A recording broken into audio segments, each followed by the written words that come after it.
East High School in Cincinnati, and I want to thank Coach's Choice for this opportunity to speak today. It's my pleasure to represent Lakota East High School, our coaching staff, and our players. The topic I'm going to address today is defensive line play and the 50 slant and angle defense. And before I get into that, the reason we run the 50 slant and angle I think needs to be explained. It's a defense that we run very simply because we know it the best.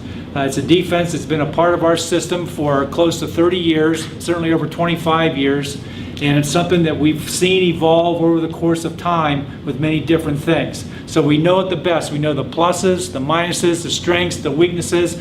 One of the things we think is very important is that if we run into a problem defensively, we know what the problem is. I think that only comes from time, experience of using a particular system without having to break the system in order to fix something. So number one, we know it the best. The other thing is we feel it fits our personnel. Over the course of time, we have found that our personnel pretty much stays the same. Every once in a while we may get a particularly big guy at a position, somebody who's an outstanding player who goes on and plays a collegiate career, but also in most cases for us, our players play their last game, the last game of their senior year. And so it's something that over the course of time has fit everybody that we've pretty much had come through our program and can fit a position. The other thing is it's very adjustable. It enables us to stay simple. When we first learned this defense and started going to the slant and angle many years ago, at that time it was a split back Houston veer. It was the wing tee, and over the course of time it's evolved all the way through to where now obviously we're going against more spread out offenses, shotgun, no back, those types of things. And it's a system that's stayed intact with us throughout all these years. And so we want to stay simple. We think that helps our players get better. Part of that going into our defensive system is, if you want to call it a philosophy, a defensive mission, whatever the case may be, there are three things that we feel we need to be able to do week in and week out. Number one, stop the run. Number two, control the pass. And number three, don't give up the big play. And by the big play, we're talking about the long bomb, touchdown pass, the long run, because somebody's made a mistake where there's been a fundamental breakdown. So that's just a little bit of background as to why we use the 50 and what it's meant to us. I should say that we play in a very competitive league. We are a big high school.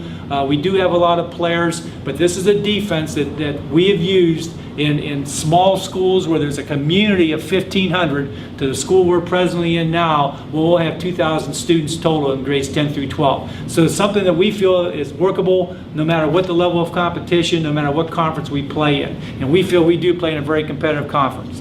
To execute, the first thing we feel we have to do is coach the fundamentals.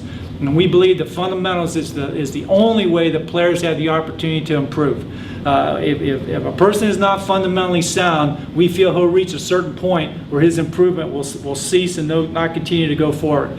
Fundamentals is very big with us, starting with tackling. And what we sometimes get caught up in as coaches, I think, we get spread out and we're talking about the X's and O's, the schemes, the opponents, and this and that, and we forget the most basic fundamental of all defensive football, and that's the tackle. So we need to tackle. The other thing that we feel is very important is to coach team. We believe team and attitude have to be coached on a daily basis, every single day. We coach tackling, team, attitude, all those things that we feel go into making a successful defensive unit. This would include obviously 3 cardinal rules. We want to accept no excuses. There's no reason, there's no excuse not to execute.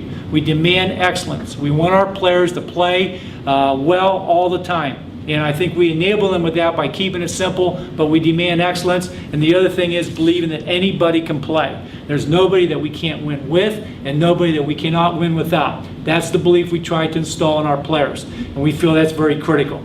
We also believe in prioritizing our coaching. As we take a look at all of our different fundamentals and all the things we want to do, it's real easy to get a long list. And we like to keep it at 5 or lower as far as priorities, things that we need to do every single day. In other words, what do we have to work on every day to play defensive line at Lakota East? And obviously that always starts with tackling. We have to be great tacklers. Do not get trapped and beat the man across from you. Those are 3 things that we emphasize on a daily basis. And if we can function and focus on those 3 things, we feel we have a chance to be a good defensive football team. We feel it's very important that our middle guard never get beat by the center, We feel it's very important that our defensive tackles never get cut off and do not get trapped. If I can just give a brief overview on the overhead with our defensive alignment and just explain where we line up first of all, and then I'll get into stance and technique. As we look at this, we put our nose, and we're not any different than anybody else. We start off with a 0 alignment here. This would be a 4. We call this a 6, and same on the other side. And so our nose lines up as tight to the ball as possible in a 0 technique. We put our defensive tackles 18 inches off the ball with a slight stagger in their stance. And that slight stagger involves the inside foot being back, and I'll get into the stance here in a second. Then we have our outside linebackers, who we line up anywhere from head up in a 7 to maybe a slight shade in a 9. And that's Frank and Charlie. And we put them in an alignment that their feet split the midsection of the defensive tackles. And so that's our base alignment. We're not a team to change alignments, to get into an even, to change anything along those lines. This is how we'll line up on every snap. That's the number one thing. Then obviously our linebackers, who we put in a 3 or a slight outside 2. And we call them Ollie and Billy, and that's pretty much it. We also declare our side of the field, which will mean a little bit in a second when I start talking about slant and angle, just what it means. Slant means movement to the field. And in this case, just for the sake of argument, this is the wide side of the field. And our strong safety always goes to the wide side. And then angle defense means that we're going away from the strong safety or to the boundary. Okay, so that's basically, when you hear me talk about what slant is and what angle is, that's what that means. All right, R stands for our middle guard. As I stated, we want to get him as close to the ball as possible. So his feet are parallel, and we want him in a pretty compact stance so that he's able to move quickly. The number one thing when we look for a middle guard is who's going to beat the center one-on-one. We do not want that middle guard to be able to be single blocked, and we want him to draw attention. And so we want to be parallel with our stance, approximately 60 feet, or 60% rather, on the balls of our feet, and with our thighs underneath our chest, and we want to get our elbows fairly close to our knees so we're compact, and our movement key and our eyes are on that movement key are on the football. When that football moves, then we want to move. We turn our palms slightly out, and for that reason, when we step and push off, then I want to be able to push off with that hand. I don't want to have to twist my wrist in order to get any type of movement. So it's going to be pushing off that hand, pushing off that opposite foot. One thing that we do on his initial movement, when I mentioned the stance, we talk about 60% of the weight being on the balls of his feet. If I'm going to veer, for example, to the right, I want to put my mental weight on my left foot. And what that involves is just curling my toes into the ground, making that foot a little bit tighter so that I can push off as quickly as possible. We don't want to shift weight from a balanced stance, shift it to the left foot, then push off to go right. So we want to try and get as much of that movement accomplished prior to the snap of the ball. Our defensive tackles are a little bit different. If the ball is in here where the podium is to my right. What I want to do in my stance now, I'm going to take the inside foot back slightly. So I'm going to be roughly ball or toe to the ball of the foot.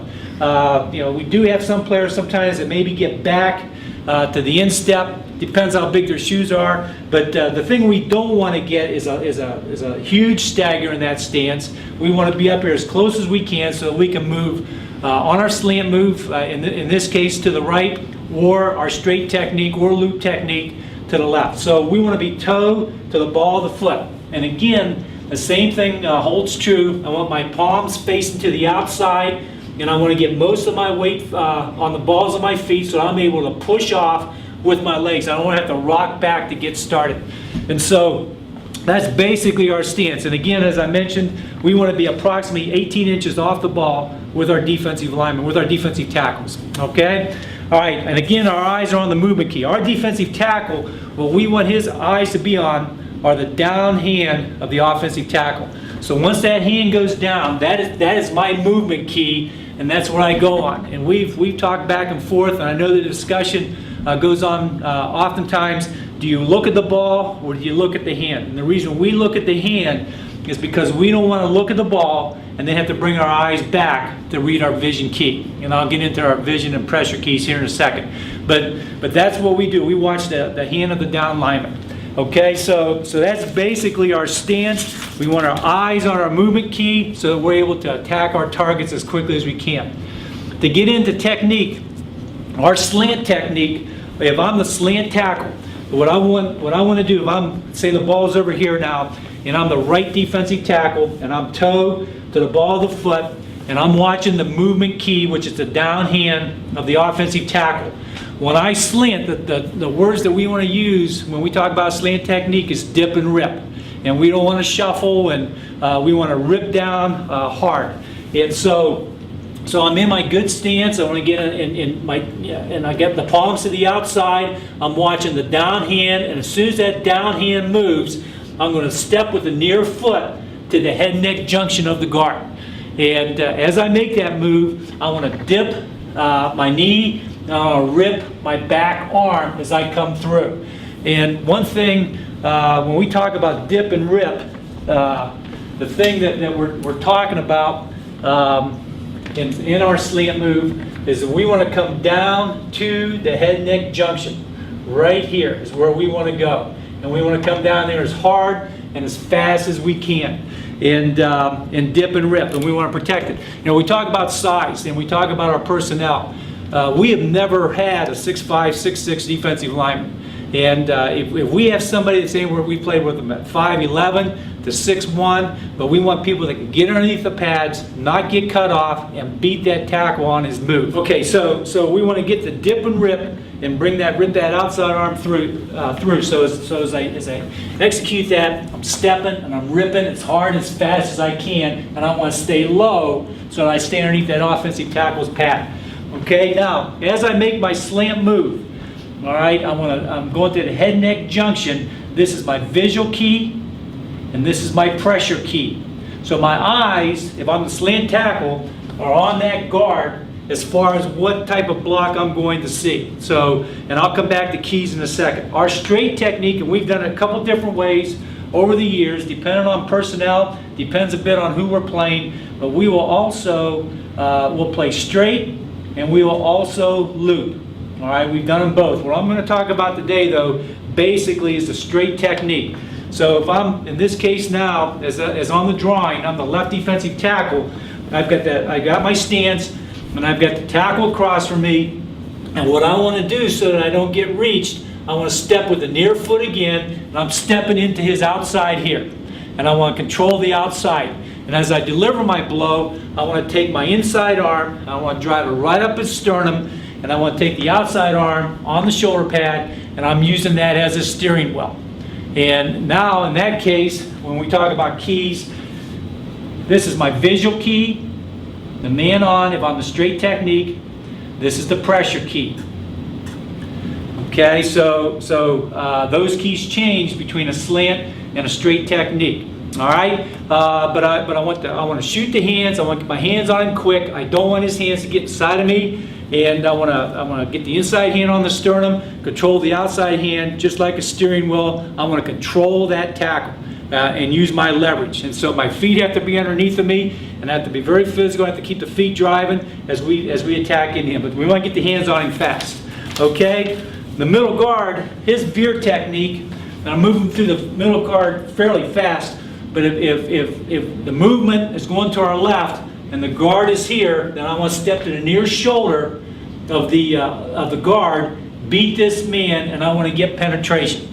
So everything that we do as far as the slant technique, the veer technique, and the straight technique, we never want to get any deeper than the heels of the offensive lineman's alignment. And again, the reason for that is, number one, we don't want to get trapped, and we don't want to get ourselves upfield too far where we become susceptible to opening up creases. So that's our basic movement up front, okay? Now I talk about visual keys and pressure keys, and as we look at those, I'll start with the slant tackle first, okay? And again, the thing that we do not want to do is get trapped. So my visual key will do a number of different things, but we keep that list slow. So basically we're going to see that guard block down, pull away, or pull to us rather, or pull away, and then pass set. And then we also have, we do have a zone and we do have a fold. But basically the thing that we want, again, keeping it a priority and keeping our list small, is to get that defensive tackle to the head-neck junction as fast as he can and understand what his priorities are and what his responsibilities are. And the first thing we don't want to do, because we want to stay airtight with our front seven, is don't get trapped and get it back one-on-one with our free safety right away. That causes, that's a situation we don't really want. Okay, so let's start with the down block. So if I'm the defensive tackle and I get a down block, I'm coming to the head-neck junction, vision key, I see him block down, I feel no pressure from my pressure key. The first thing I want to do is think trap, the second thing is ISO. And so as we come down, we see the guard block down, I anticipate that guard coming back and getting into a trap position. All right, so in order to play good defense, I think you have to be able to think offense. In order to play good offense, I think you have to be able to think defense. If Coach can come up here real quick. If I'm going to trap Coach Andrews, and he's, and let's go ahead and just put you right here, okay? So if I'm the pulling guard and I'm going to trap, what I want to do is make contact on the third step. I want to give a running shoulder block on the third step and have my head inside so that the fullback is clear to go through and the defensive player steps behind. All right? So now, if I'm going to take on the trapper, now I'm going to trap the trapper. All right? So if Coach Andrews now is coming to trap me, what I want to do is he's turning his shoulder. I want to come across his face. And I want to trap the trapper. Okay? Thanks, Coach. So when we trap the trapper, what we're doing here, if you take the center, there's the ball, and I'm coming down to the head-neck junction, I read the down block, I read the trap, I want to get back to where the ball was snapped from and trap the trapper. And that's got to be a very physical block. We want to beat that man at that spot. And one of the things that I think we have to coach against, and we see happen, particularly with our younger players, is they'll come down, read